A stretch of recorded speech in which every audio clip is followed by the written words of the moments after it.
बिस्मिल्लाहिर्रहमानिर्रहीम। फैक्टिकल के मुअज़्ज़ज़ नाज़रीन को अस्सलामु अलैकुम। नाज़रीन मोहतरम, साइंसदान एक वाइट किलर व्हेल पर तहकीक कर रहे थे और उनका अंदाज़ा था कि ये व्हेल मर जाएगी, लेकिन 3 साल पुरस्रार तौर पर गायब रहने के बाद ये वाइट किलर व्हेल एक बार फिर से मंजर आम पर आ जाती है और इसको देखकर तमाम साइंसदान हैरान रह जाते हैं। नाज़रीन मोहतरम, व्हेल्स बिलखुसूस किलर व्हेल्स के बारे में आज तक बहुत ज़्यादा मालूमात मंजर आम पर नहीं आई, लेकिन हालिया कुछ सालों में कुछ साइंटिस्ट्स की काविशों की वजह से अब इन किलर व्हेल्स के बिहेवियर के बारे में बहुत सी मालूमात मौजूद हैं।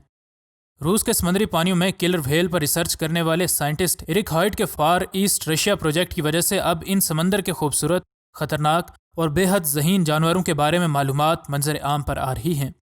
किलर व्हेल्स या ओरकास का कुदरती कलर ब्लैक और वाइट होता है, लेकिन 2010 में हाइट ने एक ऐसी ओरका को समंदर के पानियों में देखा जो कि बिल्कुल सफ़ेद थी, और इस वजह से ही ये बात हैरान कुन नहीं है कि साइंसदानों ने इसमें बहुत ज़्यादा इंटरेस्ट ली। इस ओरका का कलर आम ओरकास के बरक्स बिल्कुल सफ़ेद था और हाइट दुनिया के वो पहले शख्स हैं जिनने इस कलर की ओरका को तारीख में कभी देखा है, क्योंकि आज तक इस तरह की ओरका के बारे में किसी को भी नहीं मालूम था कि ऐसी मछली भी समंदर में मौजूद हो सकती है। बरतानवी अखबार द डेली टेलीग्राफ को एक इंटरव्यू में हाइट ने बताया कि 10,000 ओरकाज में सिर्फ एक ही बिल्कुल वाइट हो सकती है,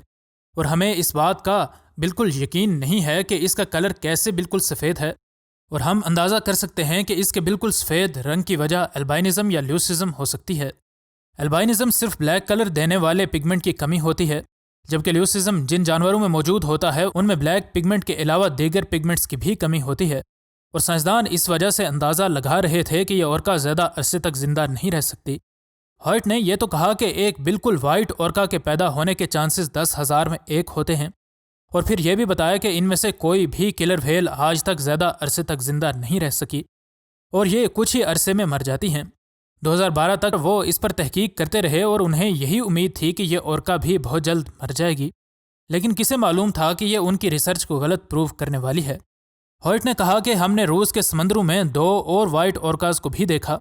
लेकिन सिर्फ यही ओरका बचपन से निकलकर एडल्टहुड तक पहुंची। उन्होंने कहा कि हम अपनी रिसर्च के बारे में बड़े पुरुमीद थे, क्योंकि इस ओरका के डॉर्सल फिन को देखकर हम अंदाज़ा कर सकते थे कि अब इसकी उम्र 18 साल है और ओरकास अपने एडल्टहुड तक 15 साल की उम्र के बाद पहुंचती हैं। ये साइंसदान अभी उम्मीदों के पुल बांध रहे थे कि उनकी रिसर्च का मुस्तकबिल एक बार फिर से तारीख हो गया। उन्हें इस मछली को समंदर के पानियों में बहुत ढूंढा, लेकिन वह उन्हें कहीं नज़र ना आई।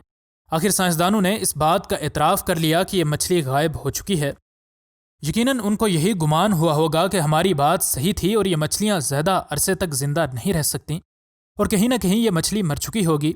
इस मछली के बारे में आने वाली खबरों को अब 3 साल बीत चुके थे और अभी तक इस मछली का कोई सुराग नहीं लगाया जा सका था, लेकिन फिर एक दिन इन साइंसदानों की मेहनत रंग लाई और उन्हें ये वाइट ओरका 3 साल बाद एक बार फिर से समंदर के वसी और अरीज़ पानियों में तैरती हुई नजर आई। उन्हें जब आखिरी बार इस ओरका को देखा तो इसकी उम्र 18 साल थी, और अब इसके डॉर्सल फिन को देखकर साइंसदान अंदाज़ा लगाते हैं कि यह मुकम्मल 6 फुट तक बड़ा हो चुका है,